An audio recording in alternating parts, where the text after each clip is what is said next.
मंदिर में अगर दिया लगाने जा रहे हो, बाती लगाई है आपने मंदिर के अंदर, तो कुछ देर बैठिए, कुछ देर स्मरण करिए। हमारे यहां तो यहां तक कहा गया है कि किसी मुर्दे को अगर जलाया भी जाता है तो कपाल क्रिया तक रुकना पड़ता है कि थोड़ा रुकिए, कोई पीछे से आकर कुछ कर ना जाए। दीप जलाने थोड़ी देर रुकिए, और दीप का भी नियम है महाराज, दीप का भी नियम है। दिए में जो फूल बत्ती लगती है, गोल बत्ती लगती है, गोल वाली, ये बत्ती हमेशा कोई विष्णु भगवान की पूजन कर रहे हो, शिव जी की पूजन कर रहे हो, कोई अन्य देवता का अगर आप स्मरण कर रहे हो तो गोल बत्ती लगाई जाती है। भगवान के मंदिर में पूजन कर रहे हो तो गोल बत्ती लगाएं। लंबी बत्ती, लंबी वाली जो बत्ती होती है, लक्ष्मी की पूजन में, देवी पूजन में, जितनी भी माताओं की आप पूजन करोगे, जितनी भी देवियों का आप स्मरण करोगे, उसमें लंबी बत्ती का प्रमाण है। पितरों की पूजन में लंबी बत्ती का प्रमाण है। पितरों को कभी गोल बत्ती नहीं लगती। आप मटके के पास में, परिंदे के पास में, जल के पात्र के पास में कोई भी अगर दिया लगाएंगे तो वहां गोल बत्ती रखकर लगाएंगे तो घर में लक्ष्मी नहीं टिकेगी। कई लोग कहते हैं कि परिंदे के पास, मटके के पास में, पानी के स्रोत के पास में जहां जल भरते हैं, हंडा रखते हैं, टंकी रखते हैं, वहां पर मटके के पास बत्ती लगाओ, दिया लगाओ, पितर शांत रहेंगे। तो पितरों को शांत करो, मना नहीं है, पर दिया लगाने का नियम है कि पितरों को अगर आप दिया लगा रही हो मटके के पास, परिंदे के पास, या अमावस्या के दिन पितरों के लिए अगर दीप लगा रही हो तो गोल बत्ती अगर लगाओगी तो कार्य कभी सफल नहीं होगा। घर में लक्ष्मी नहीं टिकेगी, संपदा नहीं रहेगी, घर में कोई ना कोई बीमार पड़ा ही रहेगा। धन आएगा जाएगा, टिकेगा नहीं। इसलिए पितरों के लिए अगर दिया लगाना है, पूर्वजों के लिए दिया लगाना है, पितरों के लिए अगर दीप लगाना है तो लंबी बत्ती लगाइए, लंबी बत्ती।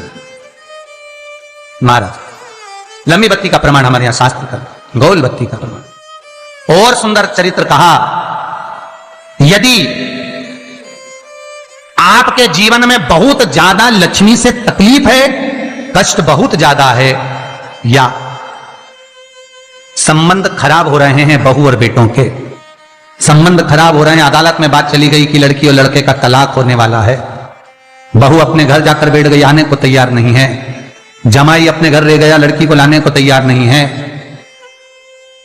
सास बहू में आपस में तनमन चल रही है, प्रेम बिल्कुल नहीं है, या लक्ष्मी आती ही नहीं, बहुत कष्ट है, जमीन जायदाद पड़ी बिक नहीं रही, तो एक काम करना, इतना दुख अगर आपके जीवन में है तो कार्तिक के महीने तक रुको, और कार्तिक का महीना आए, त्रयोदशी तिथि आए, कोई सा भी हो, सोमवार, रविवार, मंगल, बुध, कोई सी भी त्रयोदशी, प्रदोष, कोई सी भी प्रदोष तिथि आए, उस दिन तुलसी की लकड़ी, पहले से तुलसी आपके घर में अगर सूखी हो, तुलसी सूख गई हो, तो उसकी जो लकड़ी होती है, उस लकड़ी का 7 लकड़ी का बंडल बनाकर दीप बना लो।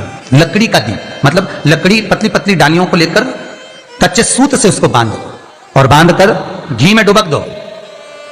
कार्तिक के महीने में शुक्ल पक्ष की त्रयोदशी तिथि जब आए, प्रदोष का जब व्रत आए, उस दिन भगवान के मंदिर में, शिव मंदिर में नहीं, भगवान किसी भी देवता के मंदिर में, विष्णु के मंदिर में, नारायण के मंदिर में, कृष्ण मंदिर में, राम मंदिर में, किसी भी मंदिर में, मंदिर ना हो तो अपने घर के मंदिर में शाम के समय पर उस तुलसी की लकड़ी का दीप, दिया भरकर उसमें घी डालकर जो दीप प्रकट कर देता है, जला देता है, दीप को प्रज्वलित कर देता है, उसके घर में कभी संपदा की कमी नहीं होती। महाराज विष्णु पुराण में स्पष्ट लिखा है। इसलिए शायद कहा जाता है कि भगवान को सर्वश्रेष्ठ कौन सा चंदन अच्छा लगता है। आपको पहले भी कथा में कहा, आगरा की कथा अगर किसी ने सुनी होगी तो उसमें वर्णन किया, भगवान को सर्वश्रेष्ठ चंदन कौन सा, भगवान को सर्वश्रेष्ठ चंदन कौन सा प्रिय है, वो कौन सा चंदन है जो भगवान विष्णु को लगाएं, राम को लगाएं, कृष्ण को लगाएं, वो कौन सा चंदन है जो श्री हरि को लगाया जाए। तो जीते जी भगवान विष्णु एक बार गले लगाते हैं, उसको कहते हैं हरि चंदन। कौन सा चंदन है? हरि चंदन।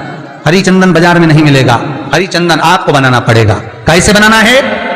तुलसी जब सूख जाए उसकी जड़ को निकाल लिया जाए, वो जड़ को पानी में धो लिया जाए, धोने के बाद उसको सिलवट्टे पर, पत्थर पर घिसा जाए, और घिसकर उसमें थोड़ा सा कुंकू, रोली डालकर तैयार कर कर जो भगवान विष्णु के मस्तक पर, कृष्ण राम के मस्तक पर लगा देते हैं, और उसकी एक बिंदी अपने हृदय पे लगा लेते हैं। जीते जी भगवान एक बार उसको गले लगाते ही हैं।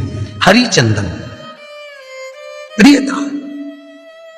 जैसे शिव महापुराण में रुद्र चंदन का भाव है, शिव महापुराण में रुद्र चंदन का प्रमाण दिया जाता है। अगर आपने लिंग पुराण पढ़ी हो तो उसका 5वां स्कंद अवश्य पढ़िएगा महाराज, और शिव महापुराण अगर पढ़ रहे हो तो उसका कुमार खंड पढ़िएगा, जिसमें रुद्र चंदन का प्रमाण है। रुद्र चंदन कैसा? रुद्र चंदन का प्रमाण कैसा? तो महाराज कहा चंदन घिसकर, पीला चंदन घिसकर उस चंदन को 3 मुखी रुद्राक्ष पर लपेट लिया जाता। 3 मुखी रुद्राक्ष पर उस चंदन को लपेटा जाता। लपेटोगे उसके बाद उसको ऐसा गोल करोगे तो एकदम चिकना हो जाएगा, एकदम चिकना, ठीक है, एकदम चिकना हो जाएगा। और उस चंदन को आप शिवरात्रि के दिन, और कोई से भी महीने की शिवरात्रि, किसी भी महीने की हो, सब फलदायी होती है। अगर आप पंचांग में देखेंगे तो शिवरात्रि लिखी हुई आती है, हर महीने शिवरात्रि पड़ती है। किसी भी महीने की शिवरात्रि पर रुद्र चंदन अर्थात जो चंदन का आपने 3 मुखी रुद्राक्ष में लेपन करा है, उसका गोला बनाया है, वो चंदन अच्छा मोटा मोटा कर लेना, अच्छा बढ़िया, ऐसा नहीं थोड़ा बहुत ही लगा, पूरा रुद्राक्ष दिखना नहीं चाहिए, पूरा लपेट कर उसको शंकर के शिवलिंग पर ले जाकर रख दीजिए और फिर धीरे धीरे शंकर भगवान का जल अभिषेक करना प्रारंभ कर दीजिए। वो चंदन पूरा धीरे धीरे शंकर के शिवलिंग पर डलना चाहिए। शंकर के मूल मंत्र श्री शिवाय नमस्तुभ्यं का जाप करिए। यह कहलाता है रुद्र चंदन। इस चंदन के अभिषेक से महाराज जो काम नहीं होता आप कर कर उस कार्य को प्राप्त कर सकते हो, सिद्ध कर सकते हो। रुद्र चंदन, हरि चंदन, रुद्र चंदन, ये वो चंदन है जो जीवन का सुख प्रदान करने वाले हैं, हरि तत्व देने। उम्मीद है यह वीडियो अच्छी लगी होगी। अच्छी लगी हो तो इसे जरूरतमंदों के साथ जरूर शेयर करें ताकि वे भी इस उपाय से लाभ उठा सकें। धन्यवाद। श्री शिवाय नमस्तुभ्यं।